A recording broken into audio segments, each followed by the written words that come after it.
అందరికీ నమస్కారం. నేను మీ Haripriya. Welcome to my channel. ఇవాల్టి వీడియోలో ముక్కోటి ఏకాదశి రోజున స్వామివారిని మనం ఏ విధంగా పూజించాలి, స్వామివారికి నివేదించవలసిన నైవేద్యాలు ఏమిటి, మనం ఏకాదశి రోజున ఉపవాసం ఎలా ఉండాలి, స్వామివారికి పూజ చేయలేని వారు ఏం చేయాలి, ఈరోజు ముఖ్యంగా ఉత్తర ద్వార దర్శనం అయితే చేస్తారండి.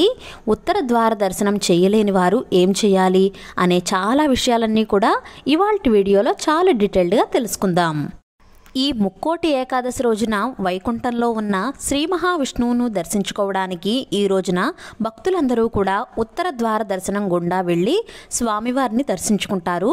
అయితే మనం ఈ వైకుంఠ ఏకాదశి రోజున ఇంట్లో పూజ చేసుకునే వాళ్ళు అయితే కనుక ఇల్లే వైకుంఠంగా మార్చేద్దాం. ఈ పూజను మనం దేవుడి మందిరంలో చేసుకోవచ్చు, లేదా పీఠం పెట్టుకునైనా సరే చేసుకోవచ్చు. పీఠం పైన తెల్లని వస్త్రం కానీ పసుపు రంగు వస్త్రం కానీ వేసుకుని వెంకటేశ్వర స్వామివారి పటాన్ని పెట్టుకోవాలి. ముందుగా పసుపు వినాయకుడిని తయారు చేసుకుని పెట్టుకోవాలి. దీపపు కుందుల్ని కూడా సిద్ధం చేసుకుని పెట్టుకోవాలి. ఆ తర్వాత పిండి ప్రమిదలు తయారు చేసుకుందాం. బియ్యం పిండి, బెల్లం తురుము, అరటిపండు వేసి వీటన్నిటిని కూడా బాగా కలుపుకోవాలి. తర్వాత కొద్ది కొద్దిగా నీటిని వేస్తూ చపాతీ ముద్దలా కలుపుకోవాలి. మనం దీనిలో నీరైనా వేసుకుని కలుపుకోవచ్చు, లేకపోతే పచ్చిపాలు అయినా సరే వేసుకుని కలుపుకోవచ్చు. ఈ విధంగా ముద్దలా చేసుకోవాలి. చూసారా ఎంత బాగా వచ్చిందో కదా. ఇప్పుడు దీన్ని 7 ముద్దలుగా విభజించుకోవాలి. ఇప్పుడు ఒక్కొక్క ముద్దను తీసుకుని గుండ్రంగా చేసుకున్న తర్వాత ఈ విధంగా ప్రమిదలా చేసుకోవాలి. చాలా సింపుల్గా చేసేసుకోవచ్చండి, ఎటువంటి కష్టమో పడక్కర్లేదు. ఈ విధంగా పిండి ప్రమిదను తయారు చేసుకోవాలి. ఎక్కడా క్రాక్స్ లేకుండా నీట్గా అన్నీ చేసేసుకోవాలి. చూసారా ఎంత బాగా వచ్చాయో కదా. ఇప్పుడు తమలపాకులను తీసుకుని వీటికి గోవిందనామాలు వేసుకోవాలి. గంధం కుంకుమ సహాయంతో ఈ విధంగా గోవిందనామాలు వేసుకోవాలి. ఇక్కడ నేను గంధం అనేది అష్టగంధ చందనం వాడుతున్నాను. చాలా బాగుందండి. రీసెంట్ టైంలో నాకు ఇది చాలా బాగా నచ్చింది. ఇప్పుడు 7 తమలపాకులను కూడా వెంకటేశ్వర స్వామివారి ఎదురుగా అమర్చుకోవాలి. తర్వాత పిండి ప్రమిదలకు కూడా గోవిందనామాలు పెట్టుకుని ఈ తమలపాకులపై పెట్టుకోవాలి. ఇప్పుడు వీటిలో నువ్వుల నూనె కానీ, ఆవు నెయ్యిని కానీ, కొబ్బరి నూనెను కానీ వేసుకుని దీపారాధనకు అన్నీ సిద్ధం చేసుకోవాలి. ఇక్కడ నేను పువ్వు ఒత్తులను 7 తీసుకున్నాను. ఈ పువ్వు ఒత్తులు కిందన ఈ విధంగా స్ప్రెడ్ చేసినట్లయితే మనకు ఒత్తి నిలబడి ఉంటుందండి. 7 పిండి ప్రమిదలైనా సరే పెట్టుకోవచ్చు, లేదా 1 కానీ లేదా 2 పిండి ప్రమిదలైనా సరే పెట్టుకుని చేసుకోవచ్చు. మన వీలుని బట్టి ఎన్ని కావాలంటే అన్ని పిండి ప్రమిదలు పెట్టుకోవచ్చు. ఇంకా ఇవన్నీ అరేంజ్ చేసుకున్న తర్వాత పూజా విధానంలోకి వెళదాం. ముందుగా దీపారాధన చేసి దీపపు గుంది దగ్గర అక్షింతలు పూలు వేసి దీపజ్యోతికి నమస్కారం చేసుకోవాలి. ఆ తర్వాత ఆచమనం చేసి సంకల్పం చెప్పుకోవాలి. మనం ఏ పూజ చేసినా, ఏ వ్రతం చేసినా పసుపు గణపతిని ముందుగా పూజిస్తాం కదా. పసుపు గణపతిని షోడశోపచారాలతో కానీ పంచోపచారాలతో కానీ పూజించాలి. అంటే ధ్యానం, ఆవాహనం, ఆసనం, పాద్యం, అర్ఘ్యం, స్నానం, వస్త్రం, యజ్ఞోపవీతం, గంధం, పుష్పం, అక్షింతలు, పువ్వులు, పసుపు కుంకుమ వేసి పూజించాలి. తర్వాత ధూపం దీపం కూడా చూపించి నైవేద్యంగా 2 అరటిపళ్ళు కానీ చిన్న బెల్లం ముక్కను కానీ నైవేద్యం పెట్టి మంగళహారతి ఇవ్వాలి. గణపతి దగ్గర అక్షింతలు పూలు వేసి దండం పెట్టుకుని పూజలో ఎలాంటి విఘ్నాలు లేకుండా చూడు స్వామి అని దండం పెట్టుకోవాలి. ఇక్కడ గణపతి పూజ ముగుస్తుంది. ఇప్పుడు ఆ వెంకటేశ్వర స్వామివారి పూజను మొదలు పెట్టాలి. ముందుగా 7 పిండి దీపాలను కూడా వెలిగించాలి. పిండి దీపాలను వెలిగించి దండం పెట్టుకుని అక్షంతలు పూలు పిండి దీపాల దగ్గర వేయాలి. మనం వినాయకుడిని ఏ విధంగా అయితే షోడశోపచారాలతో పూజించామో సేమ్ అలానే వెంకటేశ్వర స్వామివారిని కూడా షోడశోపచారాలతో పూజించాలి. మనకు వచ్చే అన్ని ఏకాదశుల కన్నా ఈ ఏకాదశి చాలా ప్రత్యేకమైనది, అలాగే చాలా పవిత్రమైనది కూడా. ఈ రోజునే ఆ శ్రీ మహావిష్ణువు వైకుంఠంలో ఉత్తర ద్వారం గుండా భక్తులకు దర్శనమిస్తూ ఉంటారు. అందుకని ఈ ఏకాదశిని వైకుంఠ ఏకాదశి లేదా ముక్కోటి ఏకాదశి అని కూడా అంటారు. ఈ ఏకాదశి ప్రతి సంవత్సరం ధనుర్మాసంలో వస్తుంది. ఈ రోజున స్వామివారు లక్ష్మీ సమేతంగా వైకుంఠంలో ఉత్తర ద్వారం గుండా స్వామివారు భక్తులందరికీ కూడా దర్శనమిస్తూ ఉంటారు. అందుకనే దీన్ని వైకుంఠ ఏకాదశి అని అంటారు. ఇంకా ముక్కోటి ఏకాదశి అంటే ఏంటంటే వైకుంఠంలో ఉన్న స్వామివారిని దర్శించుకోవడానికి 3 కోట్ల మంది దేవతలు స్వామివారి దర్శనానికై వెళ్తారు. అందుకనే దీన్ని ముక్కోటి ఏకాదశి అని అంటారు. ఈ రోజు కనుక స్వామివారిని ఉత్తర ద్వారం గుండా వెళ్ళి స్వామిని దర్శించుకున్నట్లయితే 3 కోట్ల దేవతల్ని స్వామివారిని దర్శించుకున్నంత పుణ్యఫలమైతే మనకు లభిస్తుంది. అలాంటి పరమ పవిత్రమైన ఈ రోజున ఎప్పుడు వచ్చింది అంటే 2023 సంవత్సరంలో డిసెంబర్ 23వ తారీఖున మనకు శనివారం నాడు మనకు ఈ వైకుంఠ ఏకాదశి వచ్చింది. ఈ ముక్కోటి ఏకాదశి రోజున తెల్లవారుజామునే నిద్రలేచి ఆ స్వామివారిని ఎంత త్వరగా వీలైతే అంత త్వరగా దర్శించుకోవాలి అనే ఆతృతతో అందరూ ఉంటూ ఉంటారు కదండి. ఎందుకంటే ముక్కోటి ఏకాదశి ప్లస్ శనివారం వచ్చింది కాబట్టి ఎంతో పరమ పవిత్రమైన రోజుగా మనం భావిస్తూ ఉంటాము. అందుకని తెల్లవారుజామునే నిద్రలేచి తలస్నానం చేసి స్వామివారికి దీపారాధన చేసి గుడికి వెళ్తూ ఉంటారు. ఆ స్వామిని ఈరోజు దర్శించుకుంటే ఎంతో పుణ్యఫలం.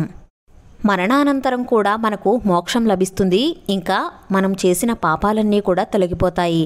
ఇంకా ఈ ఒక్క ఏకాదశి చేస్తే చాలండి, సంవత్సరంలో వచ్చే 24 ఏకాదశులు చేసినంత పుణ్యఫలం అయితే మనకు లభిస్తుంది.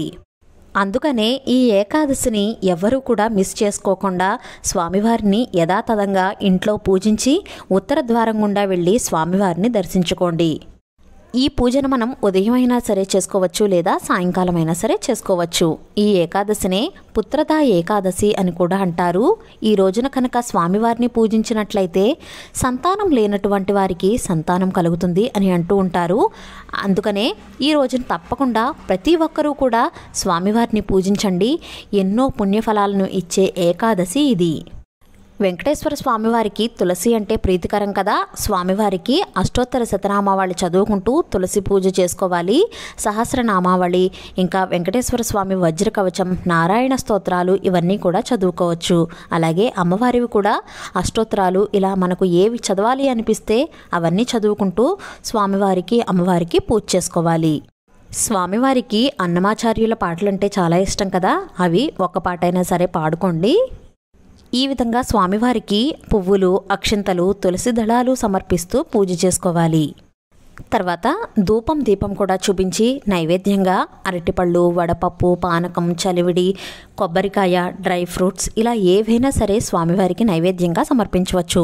తర్వాత మంగళహారతిని కూడా సమర్పించి మనస్ఫూర్తిగా దండం పెట్టుకోవాలి.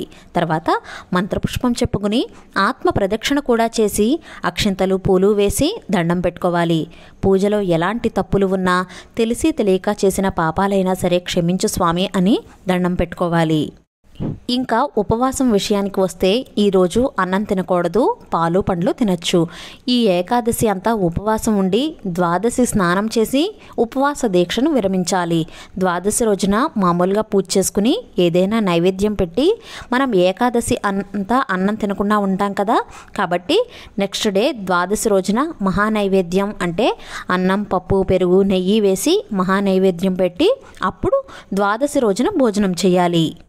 ఇది ఏకాదశి అసలైన ఉపవాసం. ఇంకా ఏకాదశి ఉపవాసం ఉండలేము అని అనుకునే వాళ్ళు, అంటే ఉద్యోగరీత్యా కానీ ఆఫీసులకు వెళ్ళే వాళ్ళైనా సరే, చిన్నపిల్లల తల్లులైనా సరే, పెద్దవాళ్ళైనా సరే ఉపవాసం చేయలేకపోతే కనుక స్వామివారి పూజ యథాతథంగా బాగా చేసుకుని మధ్యాహ్నం పూట భోజనం చేయండి. తర్వాత సాయంత్రం ఏదైనా టిఫిన్ తినొచ్చు. నిజానికి ఏకాదశి ఉపవాసం అయితే భోజనం చేయకూడదు. గుడికి వెళ్ళి స్వయంపాక దానం చేస్తే చాలా మంచిది. ఈ రోజున అన్నంలో ముర అనే రాక్షసుడు ఉంటారు. ఈ రోజున అన్నం తింటే కనుక మురాసురుడు మన కడుపులోకి వెళ్ళి అనారోగ్యాన్ని కలిగిస్తాడు అని అంటారు. అందుకనే ఈ రోజున ఎట్టి పరిస్థితుల్లోనూ అన్నాన్ని తినకూడదు. పూజ చేసిన వారు బ్రహ్మచర్యం కూడా తప్పకుండా పాటించాలి. ఈ విధంగా ఏకాదశి నియమాన్ని పాటిస్తూ ముఖ్యంగా ఈ ముక్కోటి ఏకాదశి రోజున ఉత్తర ద్వారం గుండా స్వామివారిని ఎవరైతే దర్శించుకుంటారో, ఎవరైతే ఈ రోజున ఉపవాసం ఉండి స్వామివారిని పూజిస్తారో వారికి వైకుంఠ ప్రాప్తి కలుగుతుందని సాక్షాత్ ఆ శ్రీ మహావిష్ణువే వరమిచ్చారని మనకు పురాణాలు చెబుతున్నాయి. ఎంతో చక్కగా ఇంట్లో పూజ చేసుకుని ఆ స్వామివారిని ఉత్తర ద్వారం గుండా వెళ్ళి దర్శించుకోండి. తప్పకుండా ఆ స్వామివారి ఆశీర్వాదం అయితే కలుగుతుంది. ఈ విధంగా ముక్కోటి ఏకాదశి రోజున ఆ స్వామివారిని కనుక పూజించినట్లయితే ఆ వైకుంఠంలో ఉన్న శ్రీనివాసుడు మన ఇంట్లోనే దర్శనమిస్తున్నట్లుగా అనిపిస్తుంది. నాకైతే అలానే అనిపిస్తోందండి. సాక్షాత్ ఆ వెంకటేశ్వర స్వామివారు 7 కొండలపై నుంచి దిగివచ్చి మన ఎదుటనే ఉన్నట్లుగా అనిపిస్తోంది. ఎట్ట ఎదుటే ఉన్నాడు ఈ కృష్ణుడు అన్నట్లుగా అనిపిస్తోంది. వైకుంఠ ఏకాదశి రోజున ఈ విధంగా పూజ చేసుకోవాలి. తప్పకుండా అందరూ కూడా స్వామివారిని పూజించండి. ఆ స్వామివారి కరుణా కృపా కటాక్షాలు మనందరిపైన ఉండాలని మనస్ఫూర్తిగా కోరుకుంటున్నాను. ఈ వీడియో మీకు నచ్చిందా? నచ్చినట్లయితే please like, share, subscribe to my channel. మరో సరికొత్త వీడియోతో మళ్ళీ కలుస్తాను. నేను మీ Haripriya. Thank you for watching. Shri Kanchi Kamakshi అమ్మవారి ఆశీస్సులతో జాతకం చెప్పబడును. గురువుగారు శివరామరాజు గారు. ప్రేమ, పెళ్లి, ఉద్యోగం, వ్యాపారం, సంతానం ఇలా మీ సమస్య ఏదైనా 100% పరిష్కారం చెప్పబడును. నమ్మకంతో గురువుగారికి ఫోన్ చేయండి. మీ సమస్యలకు తగిన పరిష్కారం తెలుసుకోండి.